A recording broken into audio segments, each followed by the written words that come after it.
with all the NHL action here that's been happening, it kind of makes me think of like how drastic Vegas was in terms of, oh hey,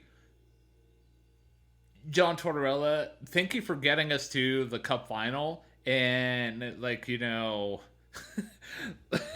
and like having us 2 wins away from winning our second Stanley Cup, but there's the door, man. There's the door. Like we don't want you anymore. I mean, it goes to show, like honestly, like they came that close, but all truth be told, the first to lose the race always comes in second place. Yes, and yeah, I can't do better than that. Good job.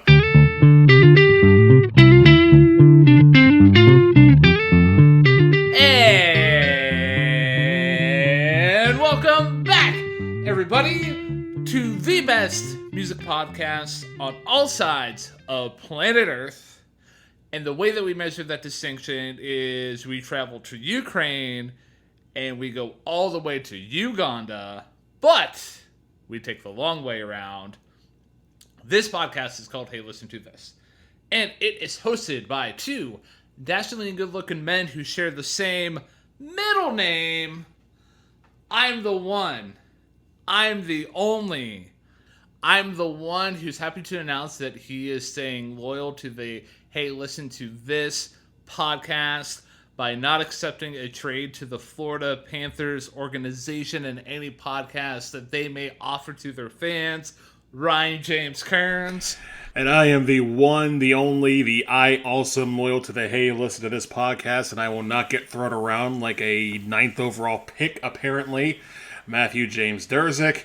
And for those of you who wonder what it is that we do here on Hey, Listen to This, well, you might think we talk hockey, but occasionally we do, but the main meat of the show applies to music because we love talking about music, and we talk about music here on Hey, Listen to This. And how we talk about music is we pick an album of our choice, whether it's based on a certain theme, whether it's simply something we have in our collection, or maybe it's one that's currently on the charts. Knowing how Billboard is these days, it could very easily be all three. And we talk about the album song by song, track by track, note by note, line by line. Pick out what we like, what we don't like, what we thought could have been improved, what we thought cannot seek further improvement. And at the end of the episode, we give the album a rating out of 10. We recommend another album based on the one we just talked about. And we pick a new album to begin the cycle anew. So last week on Hey, Listen to This, we are currently in the middle of Pride Month, June 2026. And we talked about Ingenue by K.D. Lang from 1992. And Ryan, what was your experience with that album? I mean, gonna be completely honest with you, I was a little bit underwhelmed with the album as a whole. It was a pleasant surprise for me, though, to discover that I knew two of the songs off of that LP. It was like a lightning bolt that hit me when I was reviewing it during last week's episode. Those songs being Constant Cravings and the other one I will not spoil for the dear listener. If you're curious, go check out the episode. You know what to do. You're an educated person. You got up this morning, man. Or woman. Or whatever you identify as. It's Pride Month. Let's celebrate. But as always, dude, even if I came out of the review feeling a little, underwhelmed, I always like doing the reviews with you because it's always fun to talk about music with you, bro. Likewise. And yeah, last week's album was very interesting because on the one hand, yes, there was a lot of strong points, but at the same time, there were a lot of points that were so out there that they weren't really bad, but they were just kind of like, oh, okay, all right, interesting. But yeah, overall, I thought it was a rather pleasant album to listen to. And again, I'm right there with you.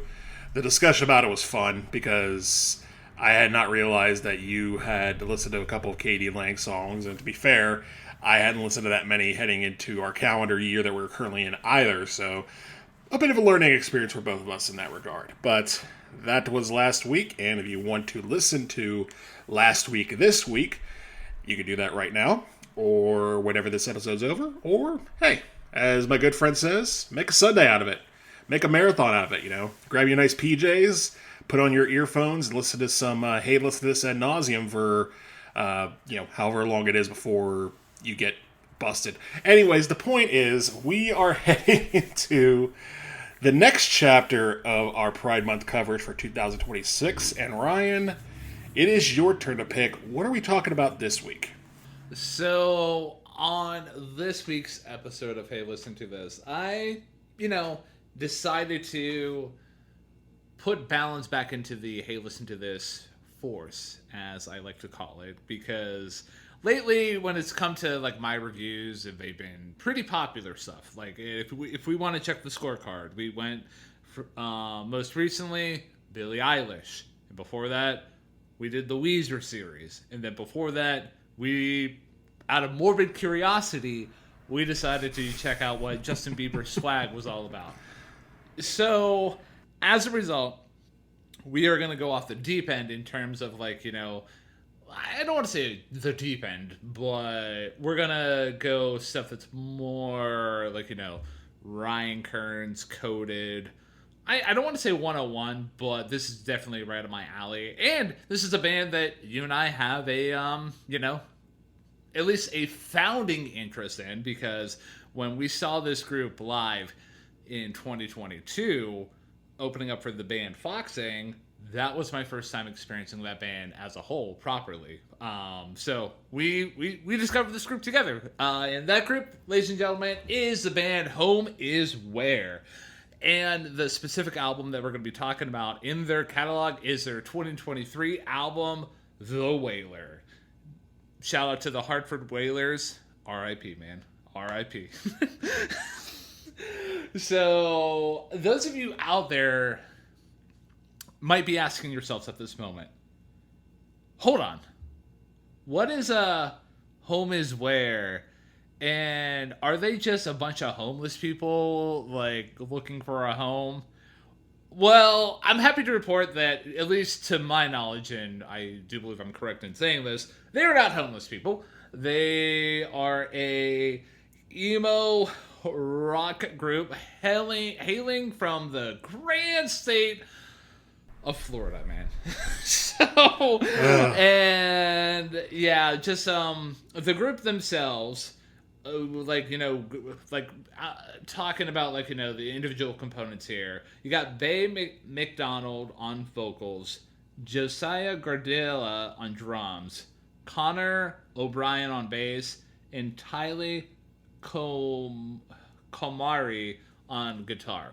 And to be completely fair, Trace George was one of the founding members of the group, but he left in around 2021 to go serve in the military, and that's when Tilly took over. And for those of you who are wondering, okay, so how does this group fit into the Rainbow Coalition, the Pride spectrum, as some people might label it as? Well, Tylee and Bay are both trans women, so there you go. We have half the group is members of the trans community, and also they take a lot of pride within supporting trans artists. Just kind of skipping ahead here a little bit, in 2022 they did a split EP with the band Record Setter, and that split EP is called Dissection Lesson, and the band decided to do the split with the group due to their they liked Record Setter, and they were kind of heading into a heavier direction. Bay is on record saying, we wanted to make something unabashedly trans. 2 trans bands, songs about trans issues, cover by a trans artist. We wanted to make something for the girls to pop off to. That's an interesting sentiment, considering I don't know if you've listened to that split EP, but I own that split EP on Bandcamp, and yeah, the definition of girls to pop off to in terms of music is entirely different in my head compared to Bay. But Anyway, so yeah, we have a group hailing from the great state of Florida. Two of the four members are trans, and they're pretty proud about it, as they should be. They should be proud of who they are. The group themselves are just a bunch of music nerds who honestly take pride in studying groups of the past in terms of like influence and everything like that. But more importantly, as it's weird to say, they're just trying to make their home state proud, being part of the Florida emo rock scene. It's an interesting statement to make Florida make Florida proud of them, but I digress. So the group themselves quickly rose to prominence in their local scene after forming.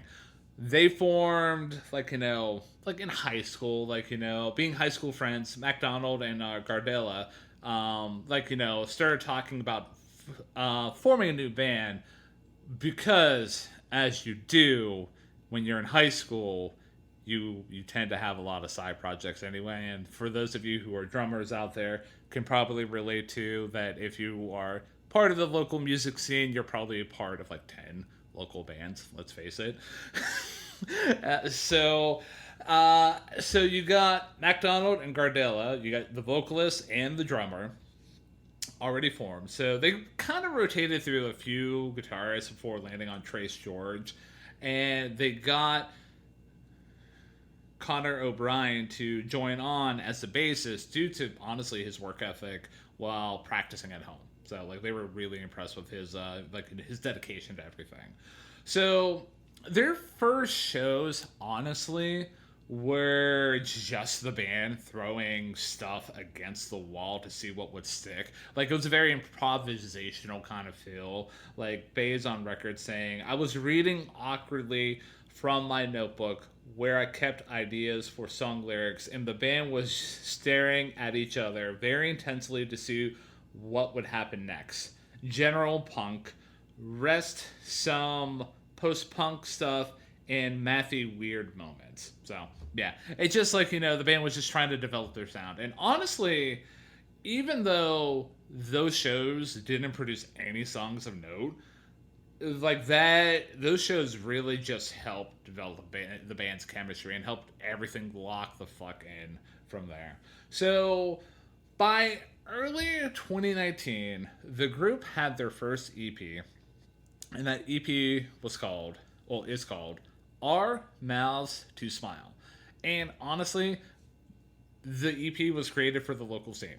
It offered a way for everyone to scream together about their collective experience. Side note, what a statement to make in 2026. Right.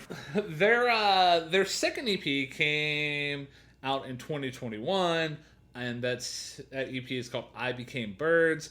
This EP got them a little bit more attention, and it actually landed on Stereo Gum's best of 2020 list in terms of like albums, which is an interesting segment because it's an EP, but maybe they bent the rules over at Stereo Gum, and it landed at number 39 on their list of, I think it was 50 or 100. Either way, like it was just like, the band was starting to pick up a little bit of like steam in the online blogosphere. So around this time, like I kind of said, Trace leaves the band to enlist into the military, and he's replaced by Tylee here. So, again, like shortly after this, they do that split EP with Record Center that I already discussed, and we are in the year of 2022. So they take part of what's called the Carousel Tour. This tour featured Anthony Green, hey, listen to this, favorite, Laura Jane Grace, and Tim Kasher. Now, the interesting thing about this tour, side note, is that the main acts really hopped on each other's sets and, really just jammed out together. And for those of you who are kind of aware of who Laura Jane Grace is, she's the front woman of Against Me. And with Anthony Green of Circus Survive, and all the other bands that he was part of.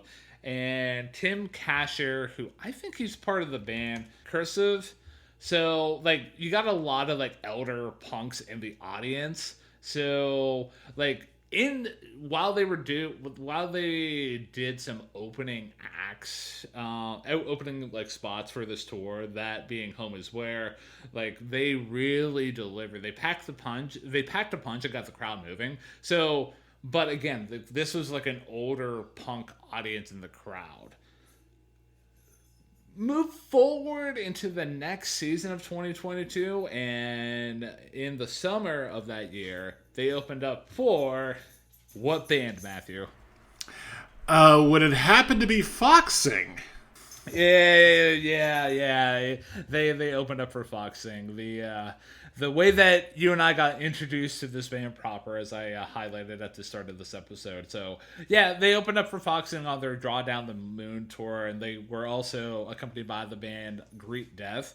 And like this is where the group really went from like internet slash Bandcamp darlings to like a band that people were like saying, "Oh, yeah, this band packs a punch. We should take this band pretty seriously and like check out what they have to offer." And yeah, that basically kind of leads us to where we are talking about here tonight on this week's episode of Hey Listen to This, with the release of The Wailer, released in 2023. So now, I know I already kind of talked about my personal experience a little bit with the band Home Is Where.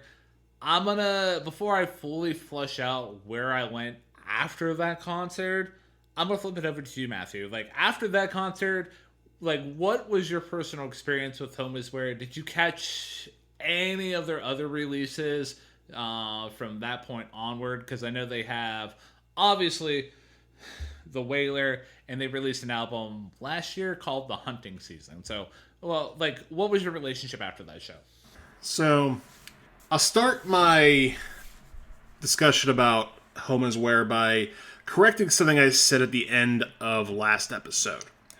Because at the end of the last episode, I was very excited to hear that we were talking about this band, because I remember them being the one with the theremin. Well, that's actually not true. They were not using a theremin, they were using what's called a singing saw, which is basically just a saw that you string with a bow.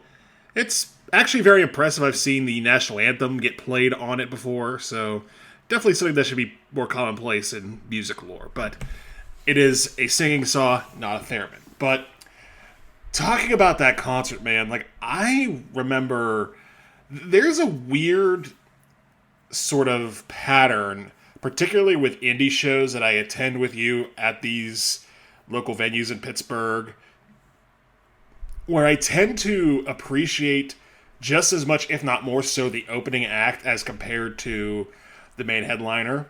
2014, Mr. Smalls. I remember liking Manchester Orchestra, but at the time, I appreciated the Mowgli's a little bit more. This show, Foxing, I tended to appreciate Home Is Where a little bit more, if not just as much as Foxing, and I'll get to that in a second. A couple years after that, Future Teens, I thought was a little bit more impressionable to me compared to Aaron West and the Roaring Twenties. We actually talked about Future Teens on a previous episode. Go check that out if you want to. But in regards to Home Is Where, what made them stand out to me was just their energy. And they had a very infectious energy and a very playful attitude. And not to take away from any of the other bands we've seen live, such as the Wonder Years or Spanish Love Songs, or even Julian Baker, all of whom are fantastic artists in their own right. But their moods weren't necessarily jovial. With Home Is Where, it seemed like they were definitely having fun on stage, which I always appreciate, because if you're having a good time on stage, then you are very much appreciating what it is, and it's reflecting in your music. And I just remember them being a lot of fun, a lot of energy. The singing saw was pretty impressive, and it's just like they had that sort of we're trying as hard as we can, and we're also having fun while doing so vibe, which I very, very much appreciated. Unfortunately, after that show, their entire existence went into the freezer for me. and I didn't really pick up on any of their other stuff. I just went back to normie mainstream land. But every once in a while, whenever I think about the concerts I've gone to and the bands I've seen, I remembered their presence. I remembered their part of the show being really cool, but I couldn't remember their name. I couldn't remember what the songs they did, and I'm just like, but I remember that band. I remember that band. So I'm very, very glad that you have brought them back into a formal light with this episode. So I turn the tables back to you, good sir. What is your more fleshed out experience with Home Is Where? So, after seeing them live with you during that show, and just a quick synopsis of my opinion about that show, that was probably one of my favorite shows to go to. Like, every single act was phenomenal. Well, I'll get to Home Is Where here in a second, but Greet Death, kind of blew my mind wide open. Like, I remember just being constantly impressed with what they had to bring to the table.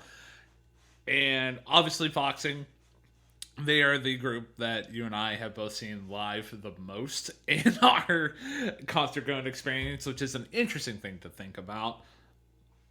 But getting back to Home Is Where, though, I just remember just being completely floored by what the band was bringing to the table, and the experience of their live show, and the singing saw was a fun added touch. So after that show, I kind of dove into their catalog a little bit, but at the time they only really had the EP I Became Birds, and that they also technically I guess they had that their first EP, but I never really checked that out, and I still haven't checked it out yet. Maybe I'll do that after this week's episode. I don't know. We'll see. But I really dove into their EP, I Became Birds, and songs like Long Distance, Conjoined Twins. Honestly, that song has become a staple for me. And for those of you who aren't aware of that song, the song is the song in their catalog that goes, "Hey Samantha," insert different kind of lyrics. Like the very first lyric after that in that song goes, "Let's swallow all the light bulbs in the living room," and I'm like, sign me the fuck up. Yeah, let's go. So love that. Yeah, after checking out their EP, I Became Birds, a few years later, The Wailer came out. Not going to talk about my feelings about that album because, that's what this episode is about. So, and last year, Hunting Season came out, and I've really enjoyed that record specifically. I've listened to it many times over last year. I bought it on Bandcamp. I don't own it on vinyl. I think that's mainly due to the fact that it's not been in any record stores. And when I tend to buy stuff on Bandcamp on digital, I don't also buy the record because I kind of supporting my local record store as fancy foo-foo as that makes me out to be, but it's just my ethics, man. But yeah, Home Is Where has always been a band. Whenever they release something, they have my attention. I'm yeah, I'm gonna check it out. I'm gonna see what's going on, and yeah, excluding The Wailer, everything I've heard from their catalog has not been a miss. So I'm excited about talking about them here on this week's episode of Hey Listen to This, because not that they need a boost from our end of the internet, but they're definitely a group that deserves a little bit more recognition. Very understandable too, although the way you said excluding The Wailer just kind of leave the door open for possible opinions to be had about the 10 tracks we have before us here.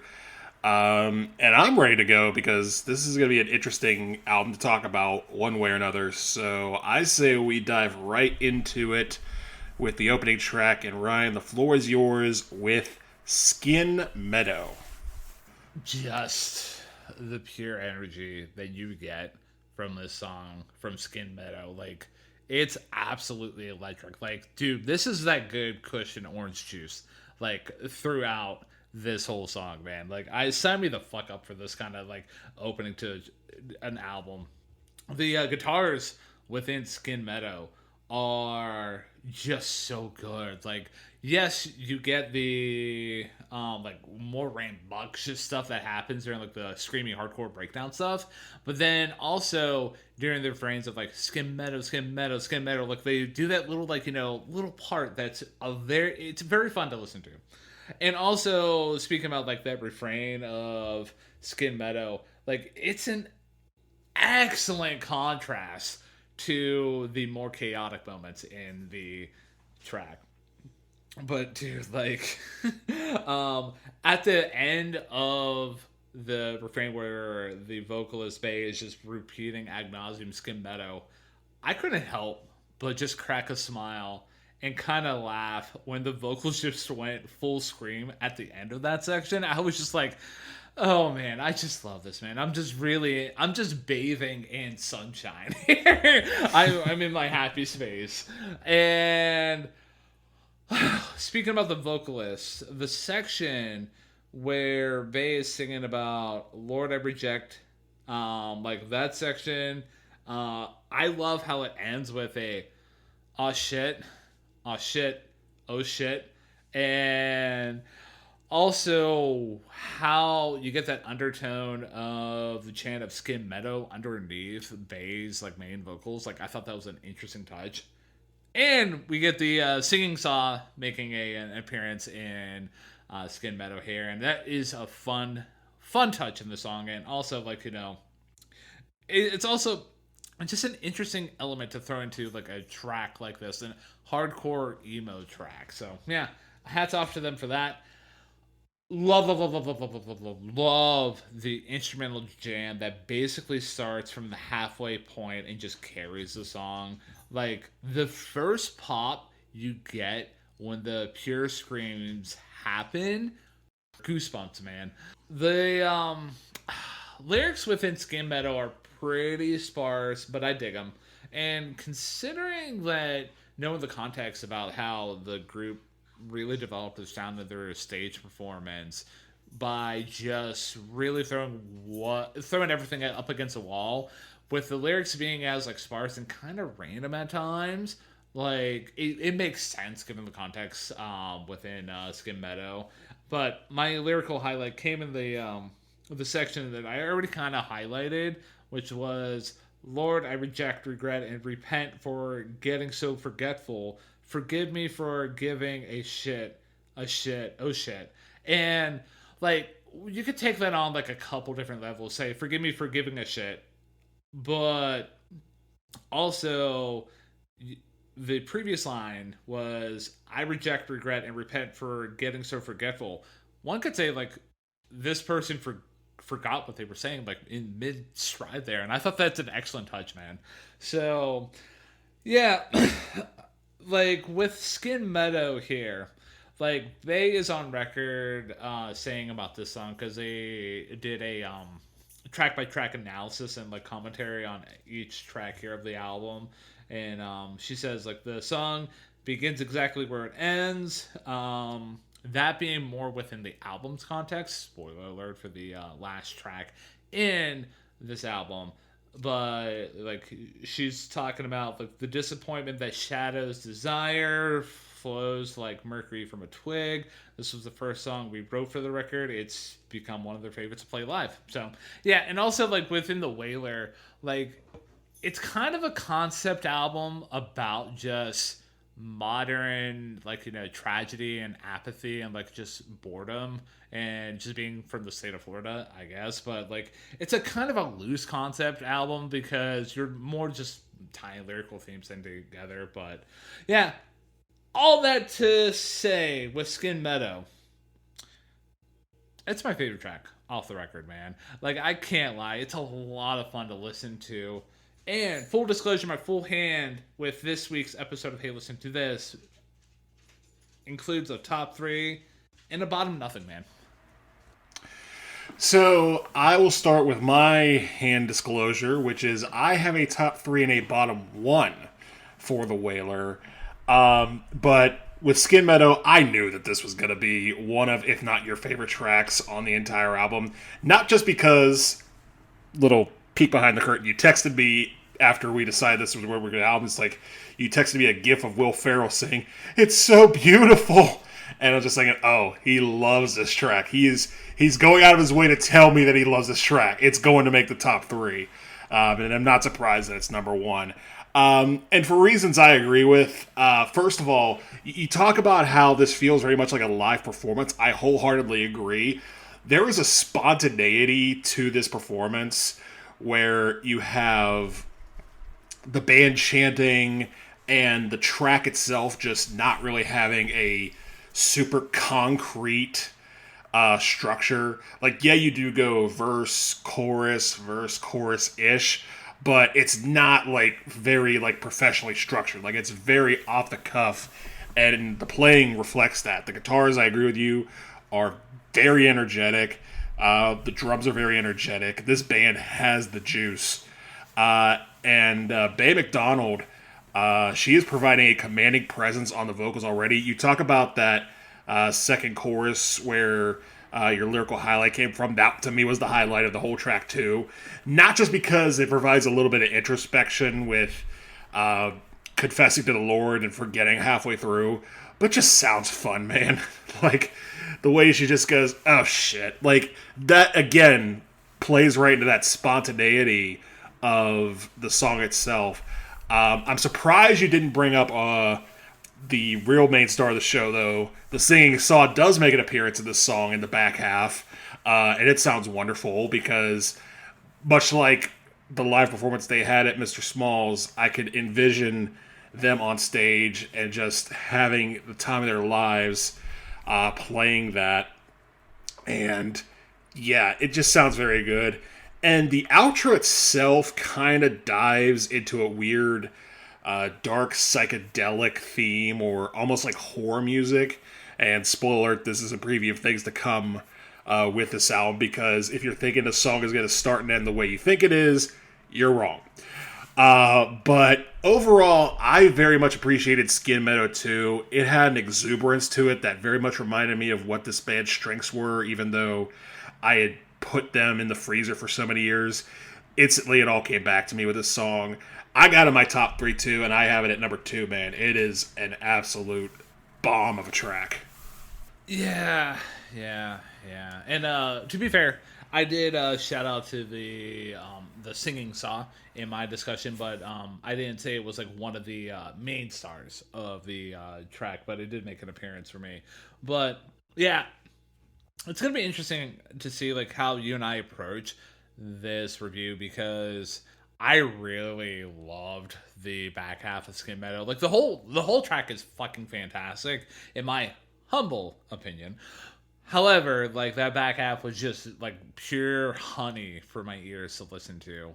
And like you said, like I do agree, like there's a lot of this album where like, you know, tracks taking complete shift, and like we'll obviously discuss it as it happens. But yeah, just with this track here, like you said, hearing it again kind of takes me back to hearing it live at Mr. Smalls all those years ago, and it's just a very fond memory, man.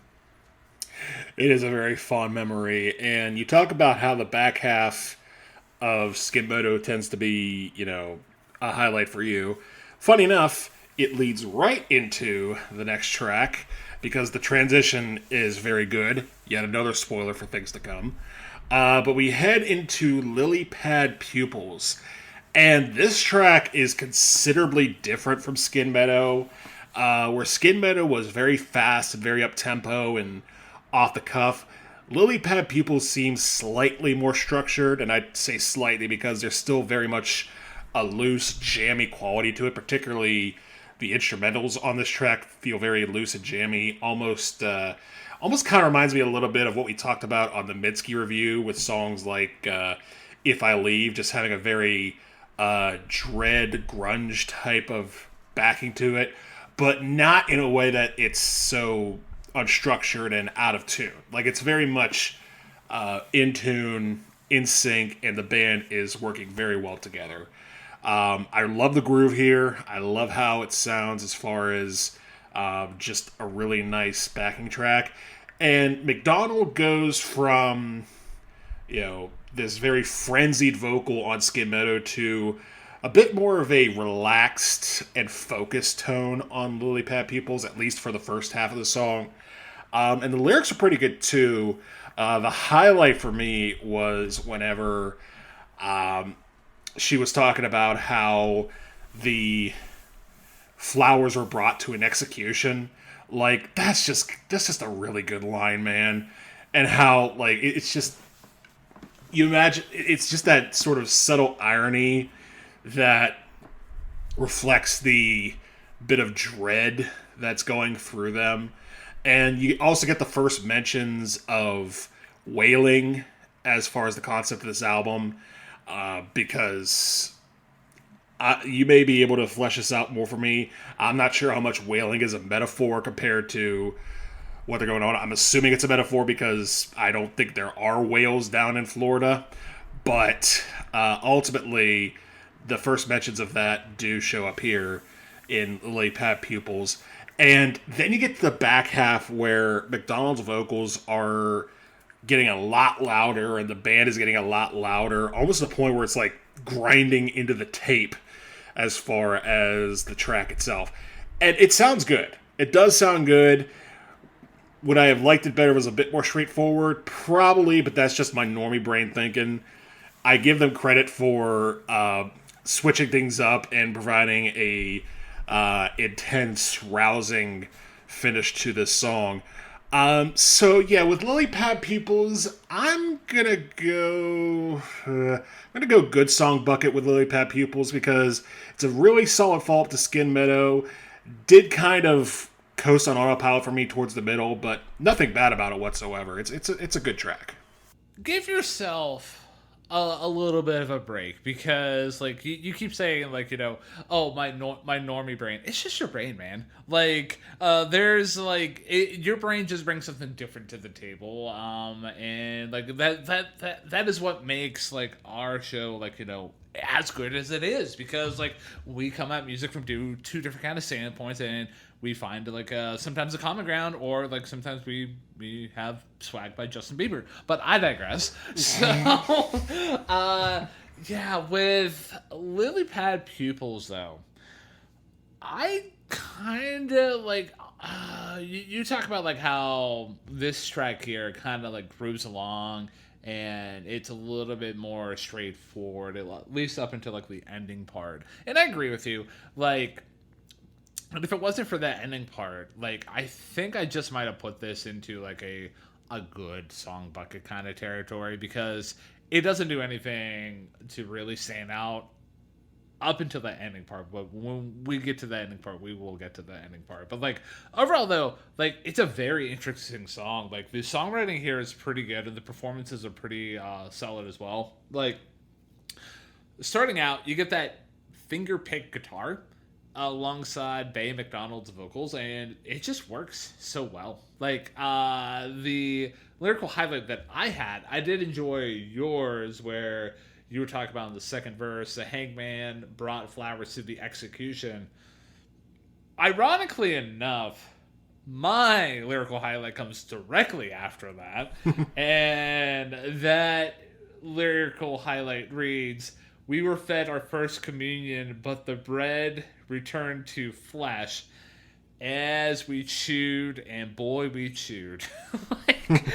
like that's such a deep metaphor. And while like I could maybe spend like 3 years dissecting the lyrics here and trying to come up with like an appropriate metaphor, like what is the meaning of like the whaler here, I'm just gonna appreciate for art's sake, and just appreciate the lyrics, how they sound, and how everything's just landing on the ears, because it's landing, dude. Like, it's landing pretty well. And another unsung hero with Lily Pad Pupils is gonna go to O'Brien on bass. Like, I I do want to highlight he's doing such a simple part during the interludes of like between like the vocal sections, but dude, it's so grounding, it's so focused, and I very much enjoy the performance there. But I like big butts, and I cannot lie. And what I can't lie about this song here is the way that this song ends.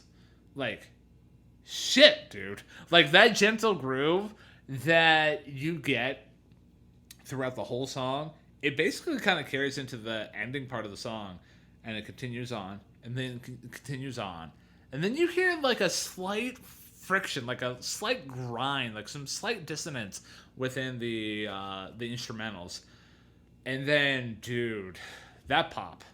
Like, pure perfection in my ear holes, man. And the way that Bay screams, "Earn your earn," chills. Like, chills 1,000%. And what Bay McDonald had to say about this track here was, all these mistakes we make and sometimes we take for granted, little moments of what life could be between what is and what is presented. And a little bit about the writing about the track, written and rewritten over and over until we finally realized in the studio, almost on accident, like they made the song. So yeah. Overall though, with Lily Pad Pupils, once again, we've arrived at a top song on the album for me, and Lily Pad Pupils is coming in at number 3. Wow. So, not quite a 1-2 punch, but a 1-3 punch. That's still a strong way to start this album out. So, I mean, and I agree. Like, again, the first half is very strong, and I very much appreciate it. The back half, again, is not necessarily my thing, but I completely agree with you that it does have that impact of switching the entire feel of the song up to a point where the comfort of the first half is just completely gone, and all of a sudden everything is just pushed right into your face. And depends on how much you like having things pushed in your face. Obviously, Ryan likes it a little bit more than I do, musically speaking, of course. But yeah, I very much appreciate the fact that you already have 2 of your top 3 off the scorecard. I still have 2 left to go, and I still have my Bob track in the works. So I am ready, Ryan, if you are, to pivot on over to the next track, which is yes, 1,000 times yes. One hell of a track title, and like, honestly, not the first time that we're gonna say that in this review. So yeah, with yes, just 1,000 times yes, like, this is the quote-unquote single off the record, and you can kind of get that a little bit coming right out of the gate, because the guitar tones coming from Tilly on this track here are very, very nice, very bouncy, and it's a very nice touch in the song. The, like, coming out of the first verse, like, you get the repetition of the phrase, I do, like, that becomes hypnotic, and it's just a nice groove that the band's able to, like, establish with, like, all members of the group just jamming out together. And I will say, though, admittedly, one of the things that held this track back from, like, me appreciating it just maybe just a hair more was the shift after the second verse is a bit sloppy in composition. Like, not sloppy in execution, but in composition. Because, yes, while I do personally enjoy, like, a sonic pivot, you're going to have to, like, make a through line for me. It just can't be like, hey, we're just going to be doing jazz, and now we're going to be doing polka. Like, just to do, like, an example of a contrast there. But, yeah. And I listened to this track here a lot, specifically trying to pinpoint that shift in that second verse, just to make sure I was giving it enough credit, and every single time it was just a miss for me. But the way that you get the yell in the pre-chorus of hey, hey, hey.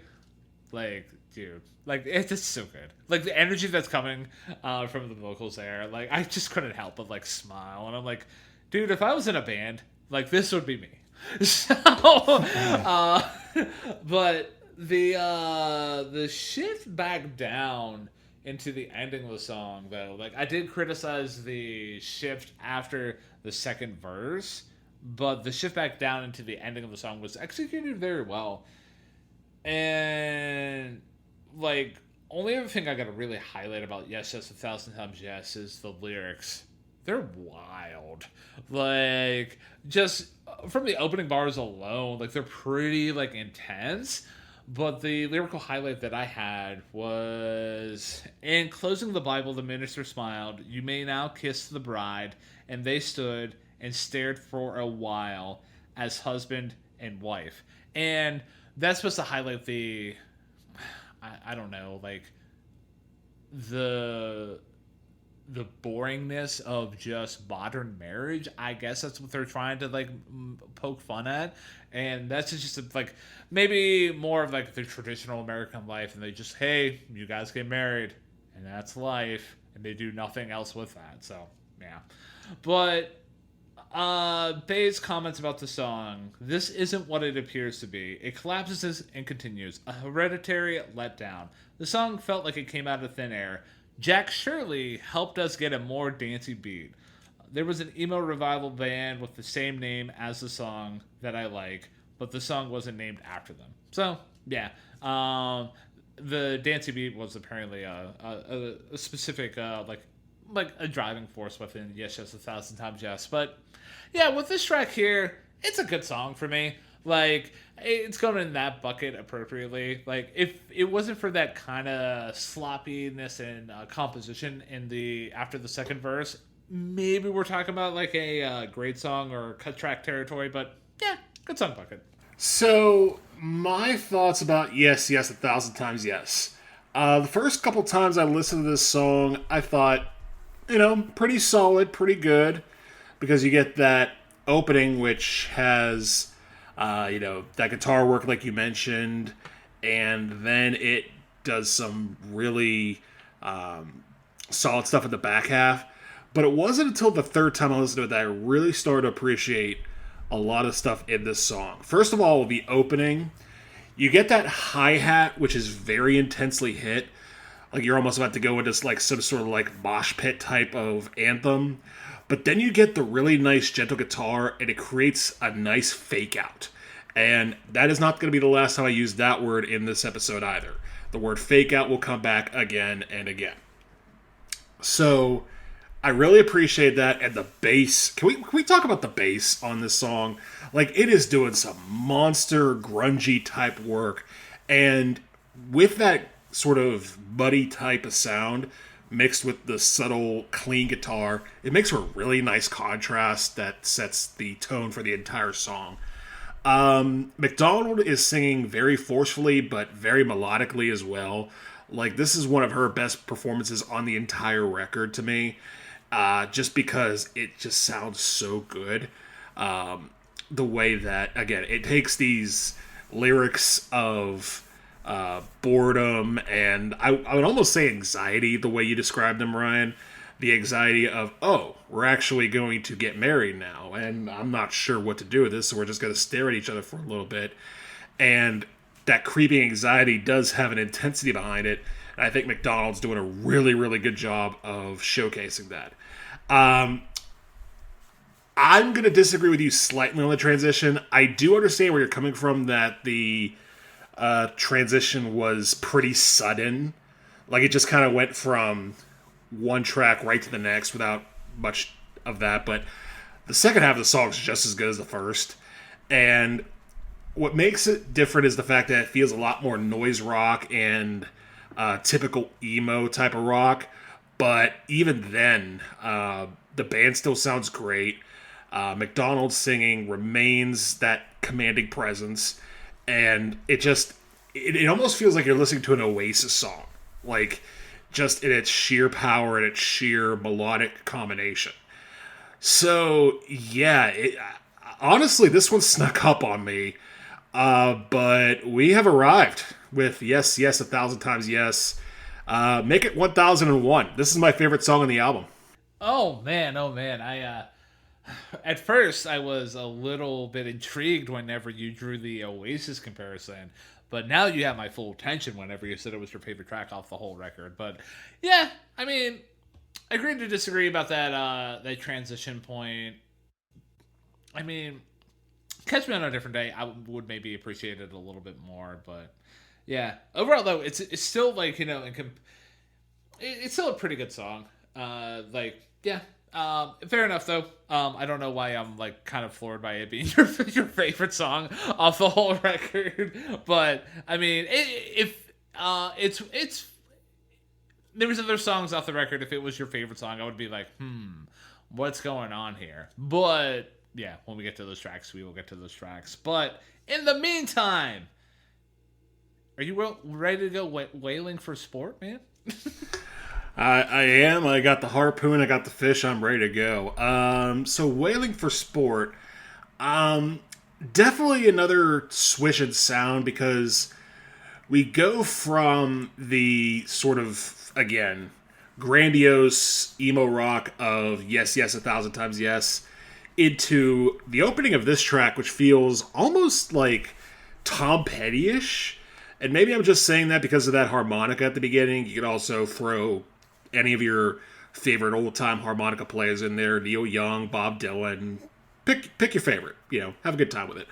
But it definitely has that more rootsier folk rock vibe that starts after yet another fake out, which again, you get that 1, 2, 3, 4. You're just thinking, oh, they're about to tear things up again. Nope. The counting was just that loud compared to the harmonica, and I appreciate the fake out. And then you get a pretty straightforward song for the most part, where, again, McDonald's vocals are really nice, even if they're a little subtle. The line of "I could do anything God can," that's my lyrical highlight off this whole song because it's pretty strong, and it helps build into the latter part of the song. And yet again, you get those harmonies. And we haven't talked too much about harmonies so far on this album because there really haven't been a whole lot. There were at the back end of the previous track, but here they become full focal as they build. You get the drums building, you get the guitar building, and you get the vocals building. And then all of a sudden, it goes right back into the groove. And yet again, another fake out by the band. You're just like, oh, okay, they are just toying with us here. And, I got to give them credit. I got to give them credit for doing that. And then at the end of the track, much like Skin Meadow, we get another psychedelic, very noisy fade out, which sounds very solid. It definitely has the elements of, like tape loops, things going backwards, piano where it may or may not should be. It feels very psychedelic in its observation, but I appreciated it. Did it have to be 45 seconds long? Maybe not, but it's fine. It was fine for what it was. So, yeah, with Wailing for Sport, I'm gonna throw it in. I'm gonna throw it into the good song bucket because it didn't really stand out to me aside from a couple of moments.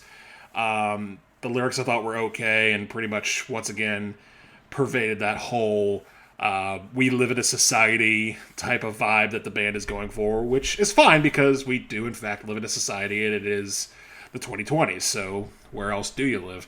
But yeah, Wailing for Sport goes to the good song bucket for me.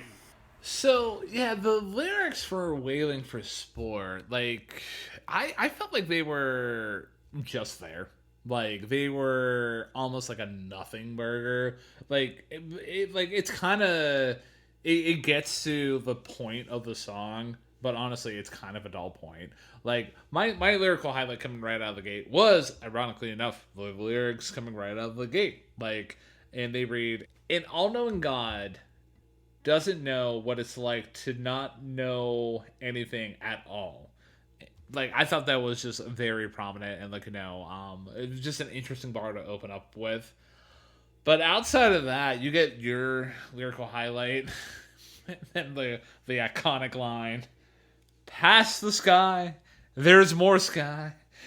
Past the sky, there's more sky. And like that is the most like maybe not the most, but definitely up there with the most like stoner bro kind of lyric that like you can write. Like, bro, past the sky, there's more sky. There's no God up there. It's just sky, man. So, oh man. But yeah, the lyrics are kind of a nothing burger. Outside of the lyrics, though, I did note I didn't felt like the opening of the track was as much of a fake out as you highlighted, but I do agree with you with the building up of like the tension, and there wasn't really any pop. Like and I was just like, oh, I mean, I get it. Like you might be doing it for an artistic purpose, but if you're gonna tease a pop, like come back to the pop later. Like that's what we got with Lily Pad Pupils, and it very much landed on the ears. And quite honestly, that might be why they didn't decide to go for the pop with Wailing for Sport. But the composition overall, like you highlighted, it's pretty simple. Like standard singer songwriter setup. Like you get the guitar, you get vocals, and like it's not a bad track by any means. It's just kind of there. Like it's just kind of there. And I will give my thoughts about the microwave tape loop at the end of the track. I found that to be pretty interesting. And considering that Bay is on record saying like this is really the last song on the record, which is an interesting thing to think about because if it's really the last song on the record, why didn't you make it the last song on the record? Like, again, maybe we're trying to, like, really outthink the sequencing here. But, yeah, it's a filler track for me. It's an album track for me, Wailing for Sport. It's not a bad track, but it's just kind of there. Yeah, like this is very much a song that I appreciate in either context of paying attention or not paying attention. I will.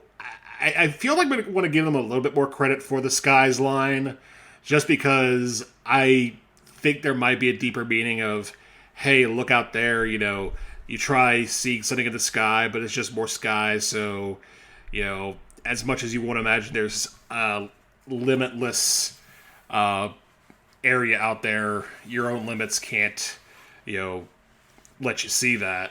So I think it does come off very stony, and I did kind of laugh when I heard it for the first time. Just like, really? Are we like a romance novel that forgot how to write a plot? Like, what are we doing here? But I give him a pass for that line. But yeah, I think I appreciate the song just a hair more than you, but ultimately it's not a super significant track for me either. Now, will that be the case with the next track? Well, let's find out, because we are closing out side A with the song entitled Every Day Feels Like 9/11. Ryan, does it? I mean, that's a loaded statement in 2026, but anyways, so like in terms of like an album experience, we go from Wailing from Sport, where that track basically ends with that microwave tape loop effect, into a whiplash of effect, being like, hey guys, remember what this band can do? Because we're here to remind you. And that whiplash that you get, dude, like coming right into the song is just fantastic. Like, I was just like, oh man, every day does feel like 9/11, but if this is the collective scream that we're going to let out as a result, I think we're going to be okay. But yeah, just the guttural screams from Bay throughout this track are just amazing. And again, like I think with this track here, like I'm going to be highlighting a little bit more lyrics as compared to like the actual song composition. But yeah, the lyrics about feeding yourself your own stomach, graphic as hell, crazy good. Like sign me the hell up for these kind of lyrics. And just the outside of the lyrics though for a second, the hardcore breakdown sections within Everyday Feels Like 9/11 are just so good. The band's just ripping into these spots. Like it's a fun track. More lyrics. I want to highlight the lyrics about your own tapeworm. Like again, great. It might be like like a rephrasing of the hey, you are your own worst enemy. So I did appreciate that. And one thing about Everyday Feels Like 9/11 that I did appreciate is you get the constant switch between the clean vocals and the screams, and it makes for a very interesting listen overall. Like it was just an interesting songwriting composition aspect, and the performances are there throughout.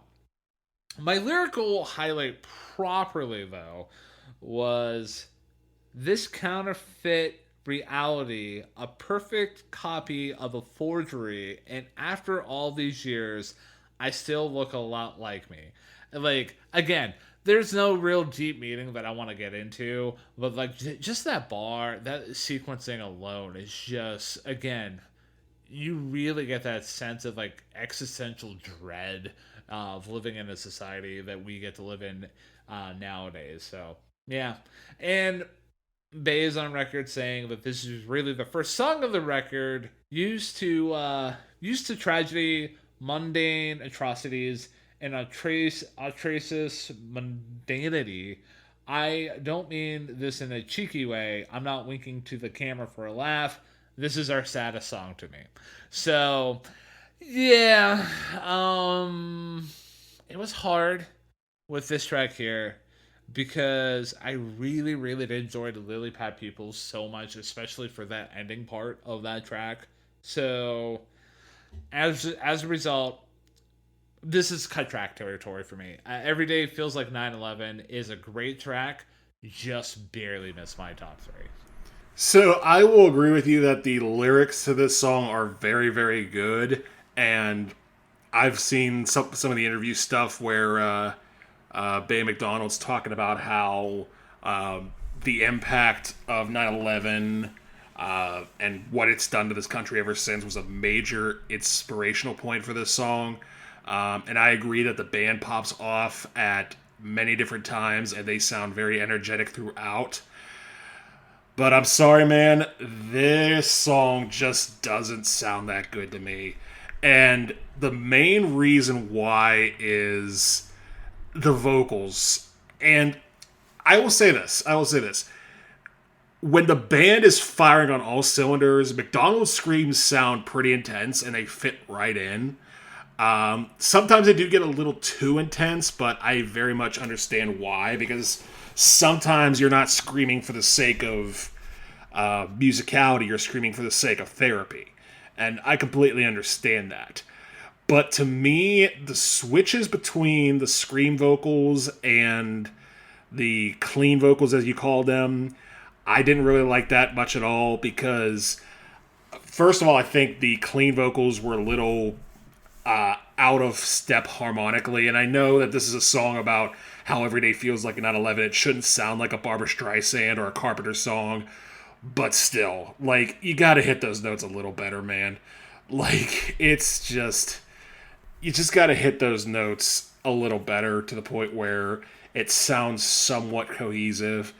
And I think what really undid this track for me was the part where the band pulls back and goes in a bit more of a lo-fi groove, but McDonald's still screaming it and the harmonies are still off-kilter. So that's pretty much taking what didn't work about the song and bringing it to the forefront so it doesn't work even more. So, again, from an artistic standpoint, I very much understand and respect this song.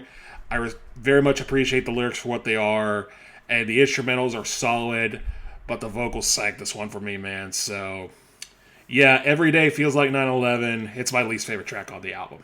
Fair enough, man. Fair enough. And look at us, man. We had a little bit of a fight o'clock city here on Hey, Listen to This. Not as, like, not as drastic as it has been in the past, where like we officially introduced the counter argument being like, you hear that, ladies and gentlemen? That's the chimes of Fight O'Clock City hitting the Hey, Listen to This airwaves. But yeah, I mean,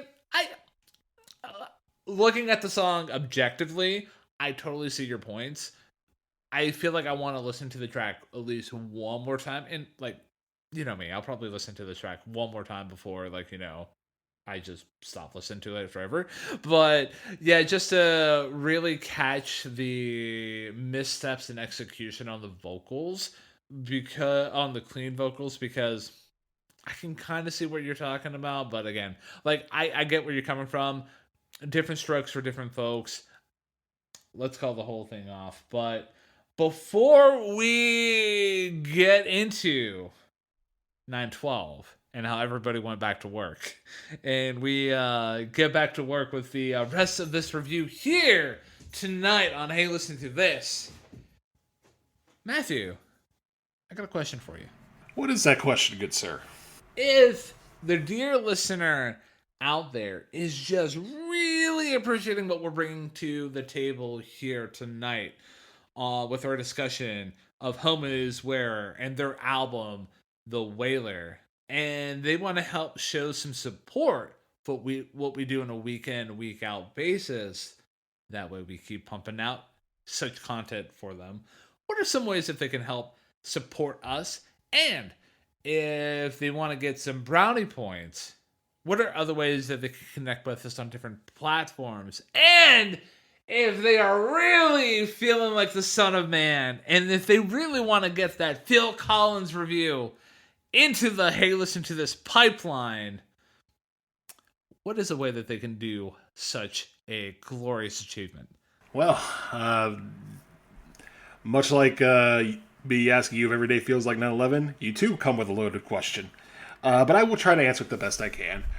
First of all, if they want to keep supporting us for what we do here on Hey Listen to This, the easiest way they can do that is continue listening to Hey Listen to This. And they can do that by finding us on their favorite podcast platform of choice, because we're pretty much anywhere that podcast can be found. We're on the likes of Spotify, Apple Podcasts, Pocket Cast, and YouTube.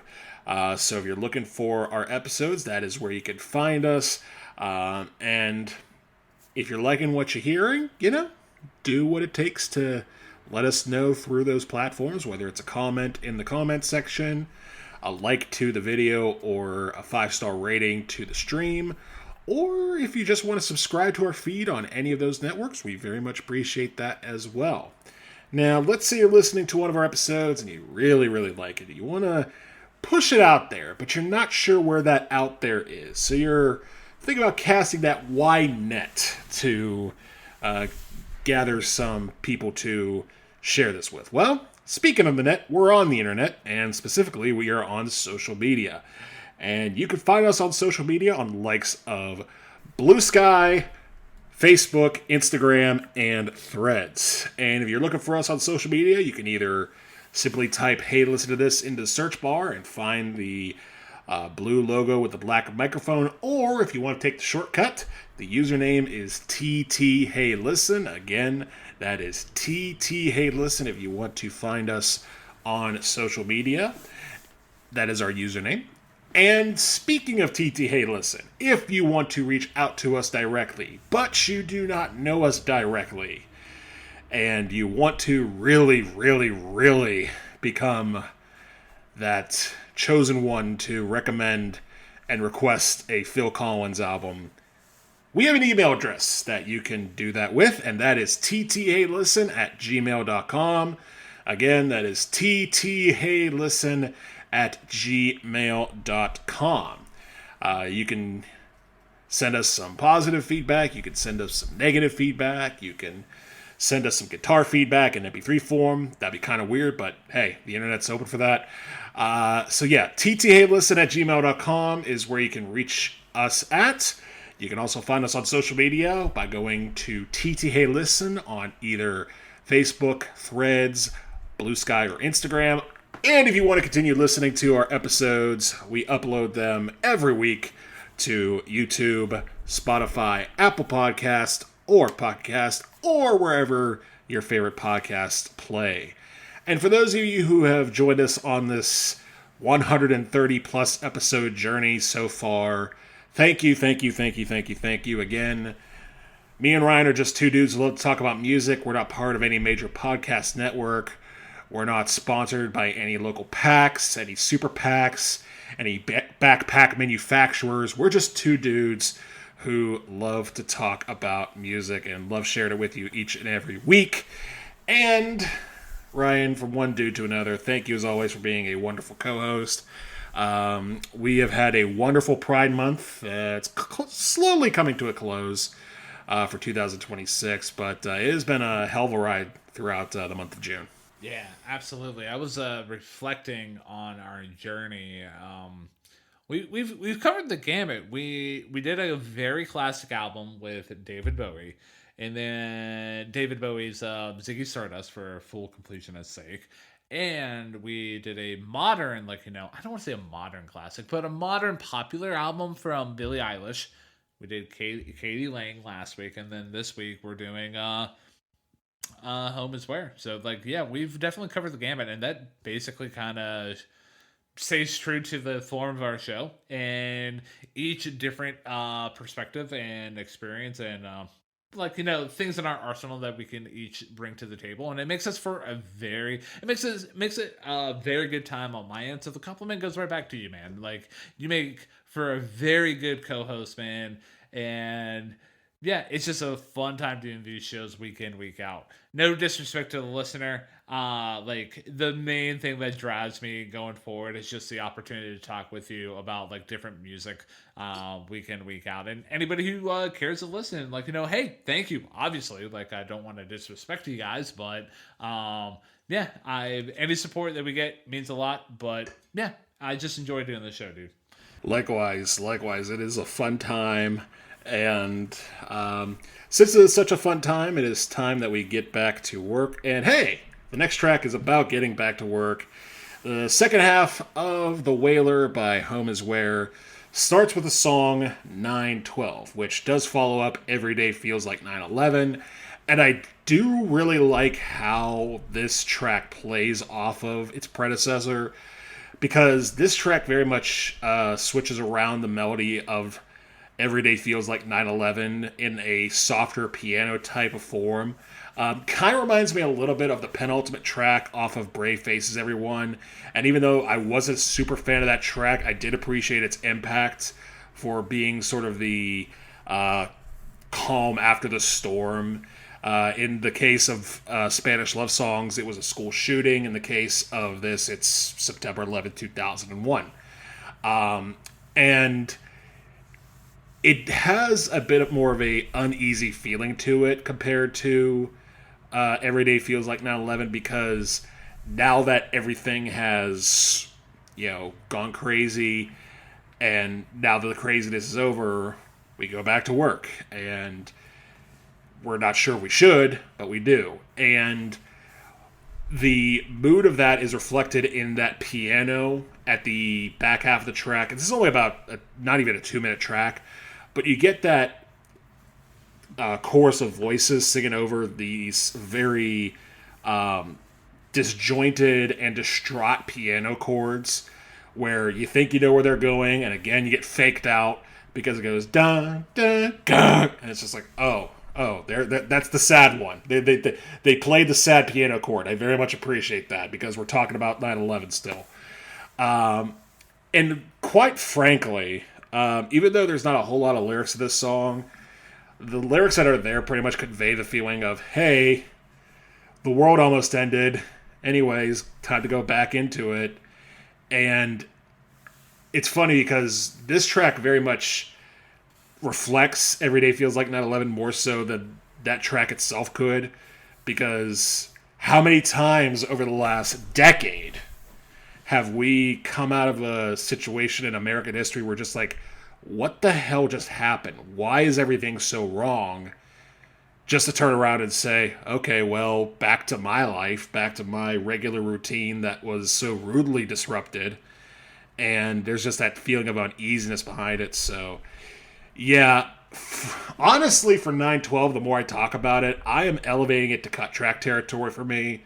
It was just a really smart song and a really smart follow-up to Every Day Feels Like 9/11. And in my humble opinion, sounds better too.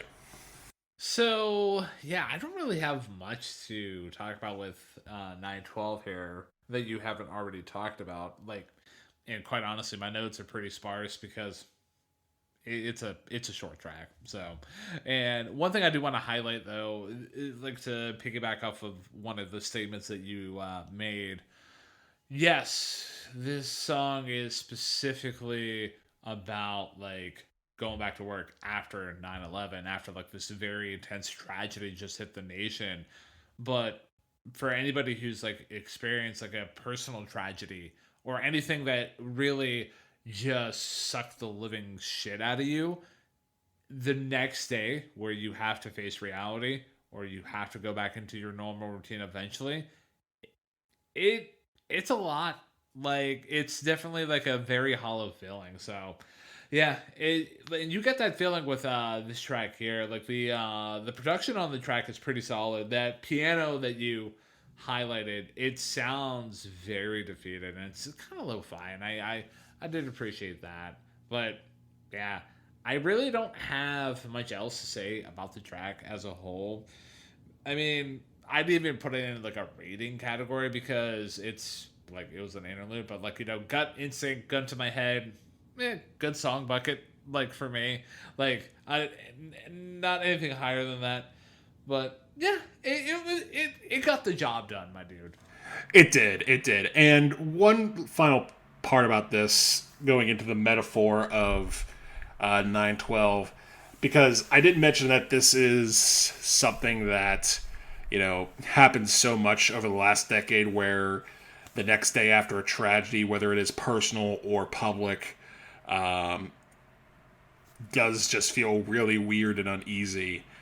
And the funny thing is that the fact that they used 9/11 is sort of the most unifying thing about it, because there are so many instances over the last decade where you might see something that was an absolute tragedy in the news and someone else be like, that's just everyday stuff, man. I don't know what you're thinking about that. It's just like, what were you talking about? This is awful.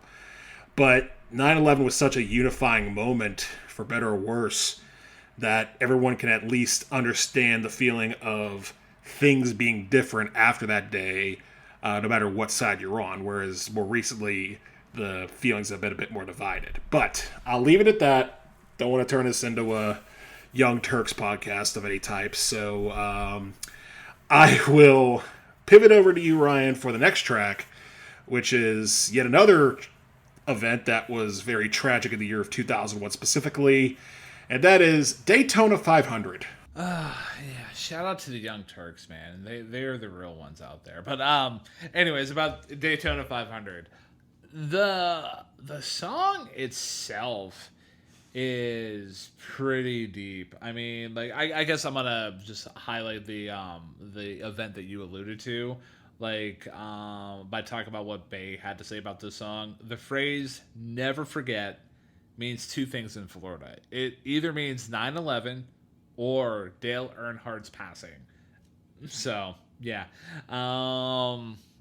So the song overall though is pretty interesting. The lyrics are very deep, and the songwriting overall is pretty good. Like it's an overall like pretty impactful package. Like just from the opening gate here, the opening verse is incredibly dark. And for those of you guys that will listen to the track or can't recall the opening verse of Daytona 500, the lyrics read, "Animal control came to collect last night's roadkill from the roadside where fathers of drunk drivers plant a cross for their loss when the wreck is hauled off." I'm like, oh, okay.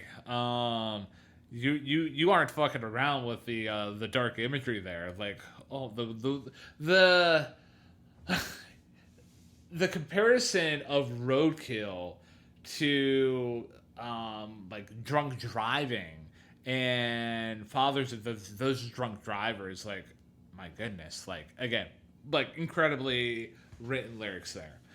Bay's vocals are really good with Daytona 500, and like this is the first time that either one of us has mentioned this about her vocals specifically, but she has like a country flair to them.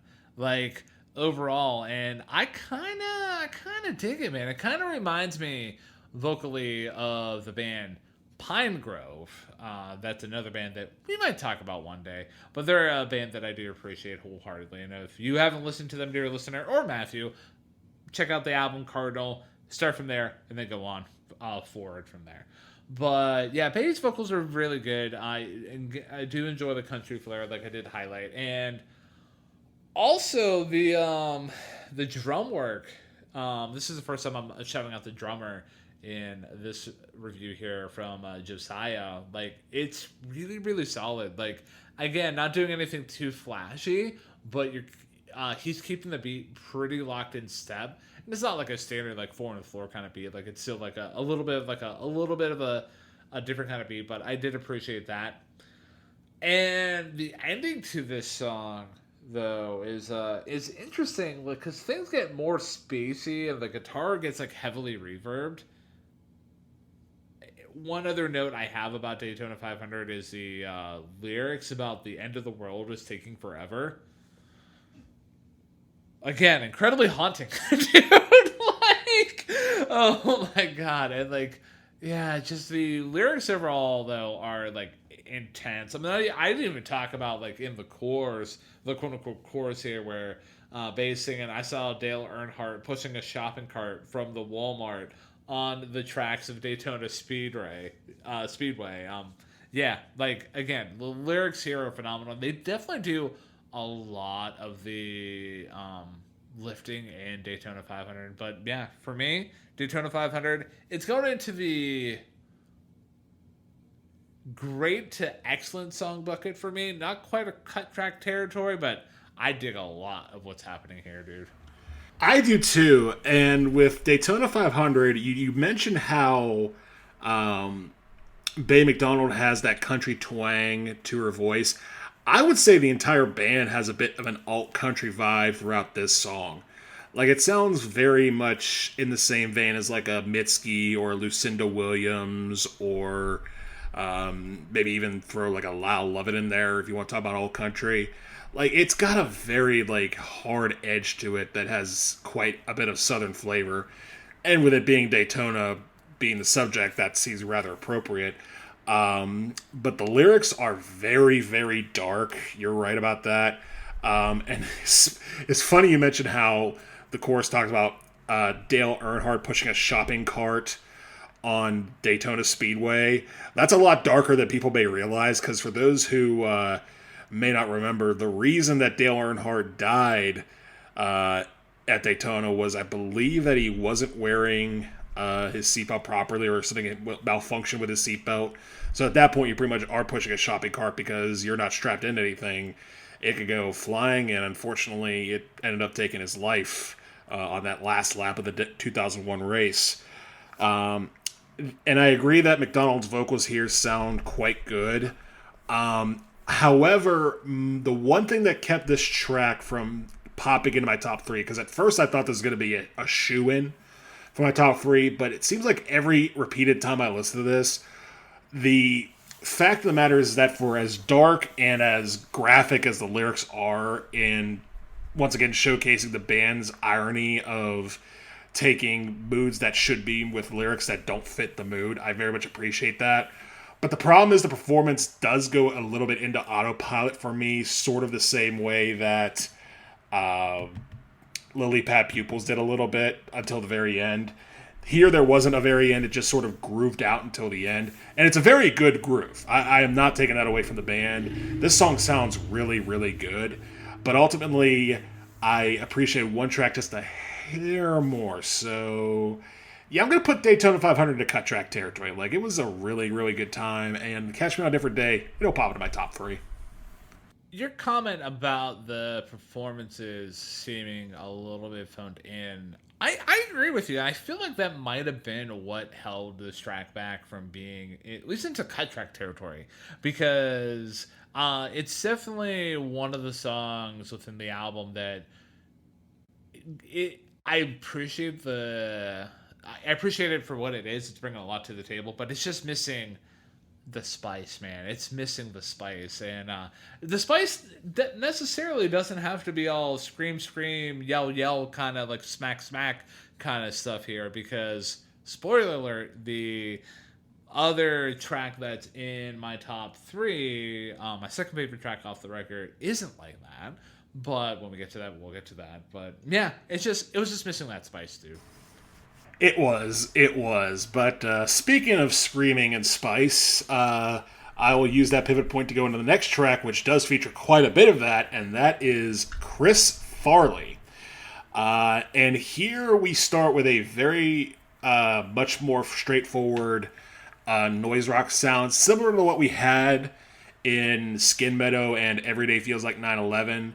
But here they don't turn the off switch in the wrong spots. And here, Bay McDonald's shouting is more properly contextualized from a sonic standpoint. Like, I very much appreciate the loud screaming vocals on this song. It's a rather short song, to be completely honest, because it starts out with a verse, and then it just randomly brings out the singing saw once again for an elongated solo that starts in heavy thunderous rock land and that sort of stems back into a more straightforward lo-fi breakdown. I found that to be a very interesting structure. Again, this song brings things back to a very loose, jammy type of vibe. And the lyrics very much reflect that because they're kind of all over the place. But then you get the back half of the song, which does bring a little bit of structure back, where you have the band doing a halftime beat on what they were doing at the start of the song. And the band just sounds great throughout. Like, the drums are fantastic, the guitars sound fantastic, the singing saw sounds fantastic, the bass is doing good work, and McDonald, once again, is shouting in the right areas, singing in the right areas.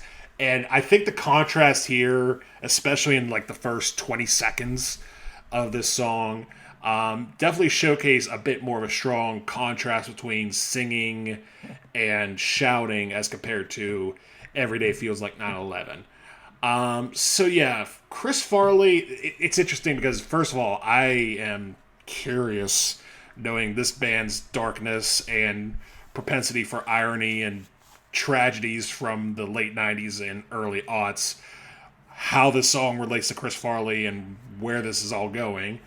But from a sonic standpoint alone, I very much appreciate this track, and I'm going to put it in the good song bucket. So, yeah, how the song relates to Chris Farley. In an interview, Bay's on record saying the song is about feeling like an idiot even though you're just trying your best.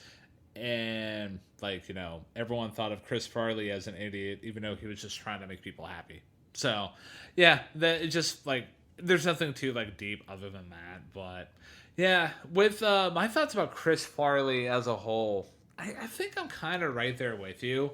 Like, in terms of just a general consensus, like, it's a decent track. Like, definitely on the shorter side, but yeah, just getting into the nuts and bolts about the song as a whole. Like, the absolute screams coming from Bay, though. Like, again, like, I might be just a sucker for her screaming vocals, but they are just so delicious. Again, pure honey for the ear holes, man, for me. But yeah, just the outside of that, the way that the track essentially brings down the tempo and brings everything back up was effective and nice. And the use of the singing song during the instrumental break, like you highlighted, was pretty cool. Like, I felt like that was an interesting touch as a whole. One interesting detail that I do want to highlight, though, is I felt like towards the back half of the track, the guitars were matching the vocals when Bay was bending her vocals, and I felt like that was just an interesting, fun, like, you know, little, like, you know, nook that I found as a listener. So yeah, that was interesting. I'm always a fan of that. The lyrics overall, though, with Chris Farley, like, they're pretty sparse, but they are interesting. The thing I did want to highlight, the lyrics read, "A garden grows over your bones, buried in the backyard, as if new skin." And I don't know if like that kind of bar could be a little bit of a transcoding right there because you're talking about like a garden growing over your bones and you're like you're getting like new skin and you're like allowing like something new to take over you. But I mean, I might be just reading into that a little too far. But yeah, with Chris Farley, it's one of the good songs in the album here, so it's going in the good song bucket appropriately. I dug it. Yeah, I did too. And again, you talk about that line about uh, the new skin growing over your bones that have been buried. Again, what I think this band's power is, or at least their sort of secret trick in songs like this, is again that spontaneity. Because I'm not 100% sure if what you're talking about with the transcoding is the case, but I could wholeheartedly say, knowing a lot about Chris Farley, that really doesn't have anything to do with Chris Farley.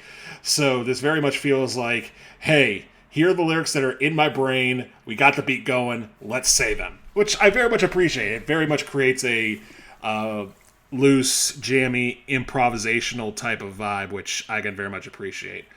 So yeah, I dug that, and I dug Chris Farley for that reason. Moving on to the penultimate track off of The Wailer. It's time for a nursing home riot, Ryan. Are you ready? Oh, always, man. Catch me in the nursing home in about 40 something years, 50 something years, and I will definitely start a riot. That being said, I can't believe I just said that on airwaves, but yeah, with nursing home riot, it's a pretty simple song.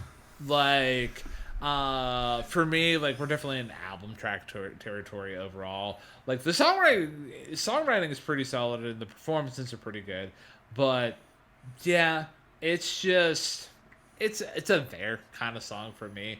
Like the opening set of lyrics though are pretty graphic. You get the bars. There is no room in the ground for swimming pools filled with 1,000 drowned bucks, a raccoon crushed in a garbage truck, and you blush as you skin the hunt. Like, okay, that was graphic. The other thing I want to do highlight within the track here is that instrumental break. I felt like it was pretty solid. Like the band is just jamming throughout the track as a whole package, but within that instrumental break, they're just digging into the groove just a little bit more with like a little bit of a heightened intensity, heightened energy as one could get within a groove like this. But the only other thing I gotta really highlight about Nursing Home Riot, because like again, it's a pretty simple track. Like we're in album track territory here. Is the ending part about putting down the dog was a bit random, but yeah, kind of with the way that this band structures their songs and their music, it kind of makes sense because it's more of an improvisational kind of feel. And the lyrics, while they kind of seem to have a theme, they don't have more of a through line in terms of a thematical kind of sense here, especially within this song here. So, yeah, like um, the descriptor that I did use within my notes here is that the group's lyrics are either so encrypted that they are using a VPN, or they're just using phrases to invoke a feeling. So, yeah, just with yeah, with the nursing home riot, I said it like 1,000 times. It's album track territory, dude. And for me, I'm a little higher on Nursing Home Riot than you. First of all, I will agree that the tone overall seems a bit more stripped down, especially compared to Chris Farley. Does edge closer to dread rock like we got on some earlier tracks, such as Lily Pad Pupils and even Daytona 500 to an extent. Like, this feels very straightforward in its execution. But there are a lot of little moments I appreciate on this track, especially in the instrumentation, because after about the first verse or so, you get sleigh bells, which is an interesting touch on this track. Like, you don't expect that to come out of left field there. And you also, more towards the back end of the track, get these very subtle organ textures. Like, they're not way out front, but you can hear them. And it does create a nice layer and bed for the song to finish on. And it does create a bit more of a more mainstream rock vibe with it. Bay McDonald sounds really good here. Her vocals are just consistent throughout. And to me, the highlight of this track, and one of the highlights off the entire album for me, is right before that instrumental breakdown you mentioned at the end, where McDonald goes, "Release your kill back to the wild. I am an asshole. I am an only child." Now, what does that mean? I have no idea what that means, and I'm not even sure they do either. But the way that drop is executed, where the entire band pulls back, and you get McDonald going, yeah, and then they smash right into the final part of the song, just, mwah. One of the highlights off the album for me, for sure. It's so strong instrumentally, and McDonald sounds so good throughout that, yeah, I honestly have no choice, man. We have completed my top 3, and Nursing Home Riot does land at number 3. I could dig that, man. I could dig that. You're definitely throughout, like, for better for worse, you're kind of inviting me to revisit this album for 2 reasons. 1, to re-listen to Every Day Feels Like 9/11, and 2, to re-listen to Nursing Home Riot. And also, side note, that was a sentence. It was. It was. Oh man, but oh man, yeah, I'm gonna have to definitely spin this album here again in the future just to catch those moments. But there's one more piece of business, specifically with this album here, one more track that we have yet to cover, and that track is Floral Organs. It is the closing track off of The Wailer. And Matthew, the floor is yours. Kick off the discussion here, my dude. Thank you, good sir. And first of all, Floral Organs, much like the first 2 tracks off this album, transitioned into each other very, very well. The transition from Nursing Home Riot into Floral Organs is pretty much perfect, because all Nursing Home Riot does at the end is jingle the sleigh bells, and then Floral Organs counts it off, and bang, it goes into another very Tom Petty-like groove. This is what I think is even more Tom Petty than its predecessor, being Wailing for Sport. Here you have a much more full band effort that almost sounds like the start of You Don't Know How It Feels, sped up just a hair. Like, it's a very, very good, strong instrumental track. And this is one of the few tracks on the album which does keep the instrumental track right where it is. It doesn't really change throughout. It's pretty much just a consistent 4 on the floor, harmonica-driven, guitar-driven beat. And I liked it. I did like the beat quite a bit. And yet again, the sort of jovial nature of the beat contrasts some lyrics that we will get to here. Lyrics such as, "I am the whaler, I've outgrown these innards. I am the whaler cleaning guts from gutters." And the other lines, which to me I would say are the highlight just for how graphic they are.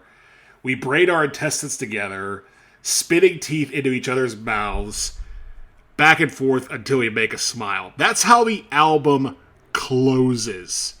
Like, come on, man. Like, that's just insane that they would say things like that, but that's very much in step with what they're going for. Ultimately, though, with just how consistent it is and how, as good as it sounds, nothing really stood out to me, kind of like Daytona 500 did. I'm going to put Floral Organs into the great song bucket, because just on listens alone, it sounds very good. Lyrically, again, it's crazy, but yeah, it's a solid way to close this album out. I would agree. I would agree.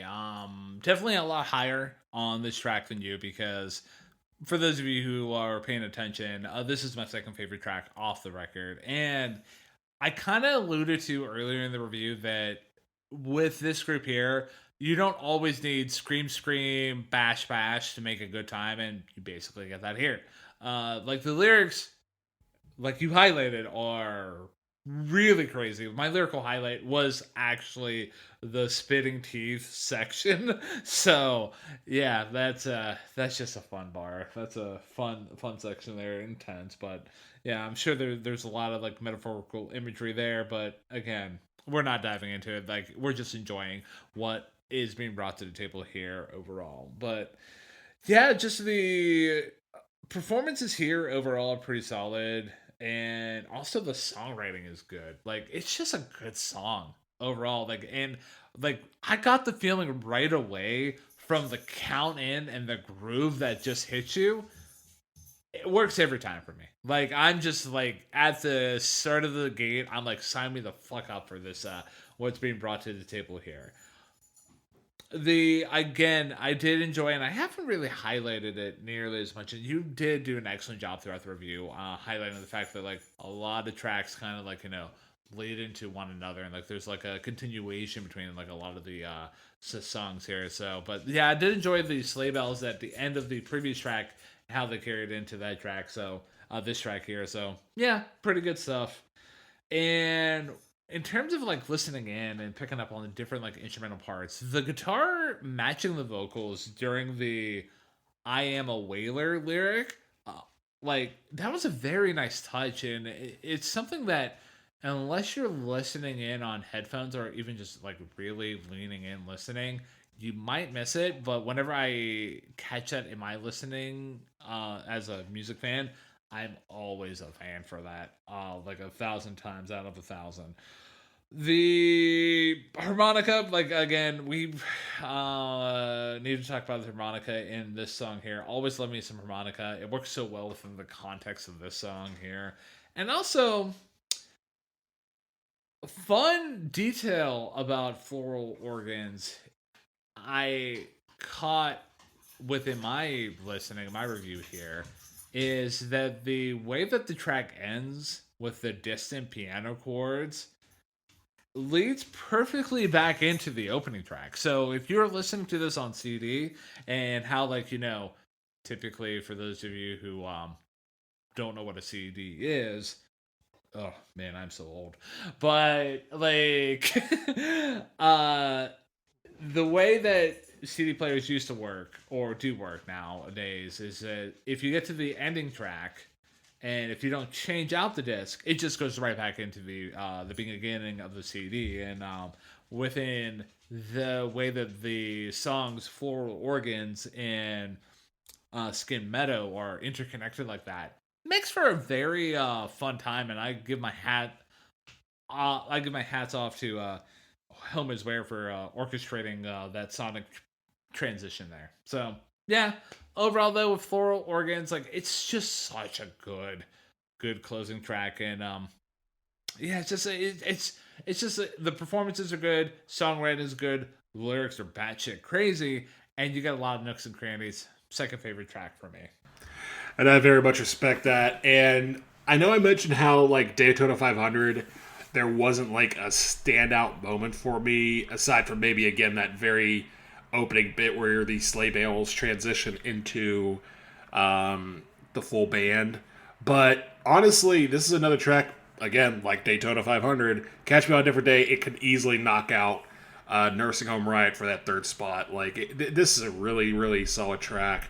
And just like you said, it's just a fun time to listen to because the full band is just providing everything and laying out everything that they got left in the tank for this last track.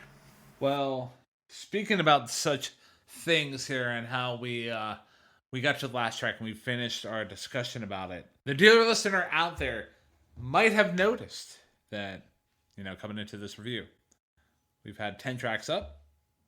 10 tracks have been since SmackDown. Scorecards have been properly filled out. So there's only one thing left to say about this review. We did it, man. We did indeed do it. We became whalers, and yeah, we just had a good time doing it, man. So I'm gonna be going first here with my overall thoughts and feelings about the Whaler by Home Is Where. Really good album. A lot of fun, energy moments here. Like the guttural screams from Bay McDonald are a highlight for me, and not even outside of like the just outside of the screams alone. Like the way that she sings with that country flair is it just speaks to a certain part of me that I'm gonna be here for every day of the week, man. So like I very much enjoyed that.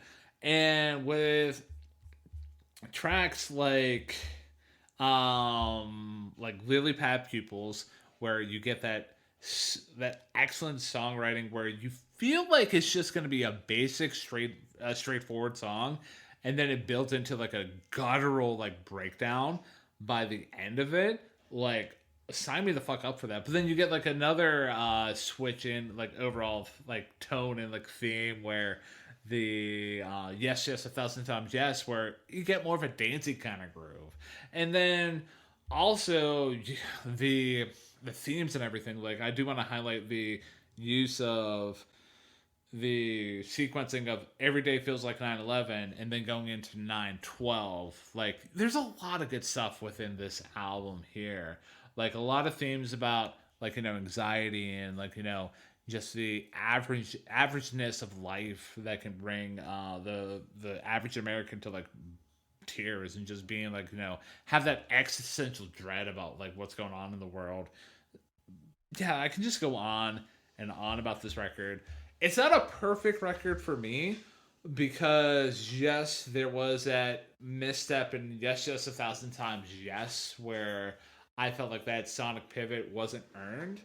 And also, you get some album tracks and filler tracks here with Wailing for Sport, and for me, Nursing Home Riot. So, but overall, though, I'm walking away from The Wailer by Home Is Where. Pretty good fan of the record. I would even say not even just a pretty good fan. I absolutely love this record. So I'm gonna give the album a solid 9 out of 10. And for me, this was a really fun record to listen to. It took a little bit to get into. I'm not gonna lie. Like there were moments where I was caught for a loop and then caught for another loop, and I'm just kind of thinking to myself, "What the hell is going on?" But never did I think, "Oh, this sounds bad," except for my lone exception being "Every Day Feels Like 9/11," where again, I just the contrasts in sound to me felt very off. But even then, in that track, there were moments where I recognized what it was doing, and throughout, I just know that with songs like Skin Meadow, where their exuberance and spontaneity are out front, that's just a really good thing. The instrumentals are always solid from this band, and they range from very good to fantastic at times. The singing of Bay McDonald throughout is just very powerful and very much in focus. And realistically, this is an album I could very much see myself going back to just to find those little nooks and crannies and sort of discovering the overall mood that is being brought to the table here. Because again, you get a lot of irony in the rather dark lyrics mixed with upbeat music throughout. And sometimes it's direct, like it is with Every Day Feels Like 9/11 and 9/12. Other times with floral organs at Daytona 500, it's pure irony, and I kind of dig it. And yeah, just this band sounds good throughout. The lyrics are solid throughout. And again, one misstep and a couple of tracks here or there. But ultimately, this album is a really good listen for me. And that's why I'm walking away from The Wailer giving it an 8 out of 10. So, you're 8 and my 9. Makes the math pretty easy here. Or maybe I'm just getting better at math in my old age. It averages out to be an 8.5 out of 10 because Math. math works for everyone. It does not hate. It does not discriminate. It's just as good as, apple pie. In terms of next album recommendations here, I'm just going to keep it easy. I'm just going to keep it simple. Check out Hunting Season by Home Is Where, like their next album that was released in 2025. It does expand on their sound quite a bit. And it's a really good, enjoyable listen. So, yeah, that's my next album recommendation. I'm definitely intrigued to listen to some more Home Is Where, particularly that collab you were mentioning earlier on, where they made an entire album of songs based on the trans experience. I definitely want to check that out. But my unwritten rule for this show is that I can only recommend albums that I've listened to, so I'm not being completely full of it. And I had a tough time trying to pick an album that was anywhere close to the sound of The Wailer, but for its mix of alt country vibes and ironic lyrics and occasional outbursts of noise, I'm going to go to an album we talked about rather recently on this show, and that is Nothing's About to Happen to Me by Mitski. I mentioned her a couple times in the review, and definitely got a lot of vibes throughout this album that feel very in line with that album. So that's my next album recommendation, Nothing's About to Happen to Me by Mitski, based off of The Wailer by Home Is Where. Man, I need to listen to more Mitski. She came up on a shuffle kind of radio thing on YouTube Music. So, and I was just I was digging what was being brought to the table. So, to summarize, our average score for The Wailer by Home Is Where was a 8.5 out of 10. I recommended Hunting Season by, Home Is Where, the same band. And Matthew recommended Nothing's About to Happen to Me by Mitski. All, solid releases, I would do humbly say. And yeah, if you got to this point in the review and you've never listened to The Wailer by Home Is Where, I mean, what are you waiting for? We basically gave it a good positive review, and there's nothing more left to say. But if you have listened to The Wailer and you're looking for where else to go, follow those two paths accordingly. So, yeah, man. What a review, man. It's definitely interesting band to talk about because, yeah, they have the scream, yell kind of thing, but I feel like they bring a little bit more to the table. Yeah, I would say you're right about that, because going into this, I was thinking that they were going to be sort of in that same sort of vibe, indie rock that a band like Foxing brought to the table. After all, they opened up for them and figured the sound was going to be the same, but it really wasn't. It was very much a album that dived into a lot more rootsier stuff, and it definitely showcased their use of dynamics very strongly. So I very much appreciated what ended up coming through the speakers. So I give you kudos for bringing this live band experience to the studio, if you will. Thank you, man. Thank you. But yeah, with that being said, Pride Month, in terms of our celebration of it by highlighting artists on the LGBTQ plus spectrum, has come to a close. We will revisit it next year. Or, throughout the whole year, we will definitely highlight other artists within that, spectrum. But that being said, Matthew, we must progress on in the year of our Lord 2026, and it is your turn to guide us into our next musical journey. What do you have cooked up for us, man? Okay, so this next choice is going to be a little bit different, and it's based off of two major factors. First of all, like you said, I'm glad we did Pride Month this year and covered the artists that we did. We covered the spectrum from the big timers like David Bowie and Billie Eilish to Home Is Where and Katie Lang, who we talked about the last couple weeks. But I have not chosen an album through my own pure volition since the Oliver Nelson album, if you think about it. And that was roughly 7 albums ago. And not that I've been ungrateful for any albums we've talked about since, but it's time for me to truly dig into my library, pick one out of my own volition.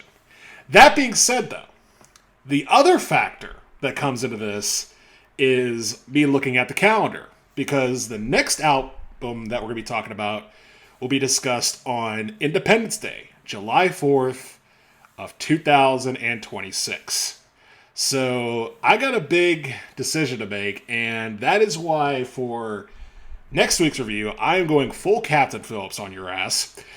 And I am going to be talking about a very patriotic album. Not one in the sense of very rah-rah, America's great and screw everybody else who thinks we're bad type of place. No. This is an album that truly reflects the American experience. You know, people living in small towns, drinking at bars, falling in love, and understanding that fighting is not necessarily something that should be considered proud of.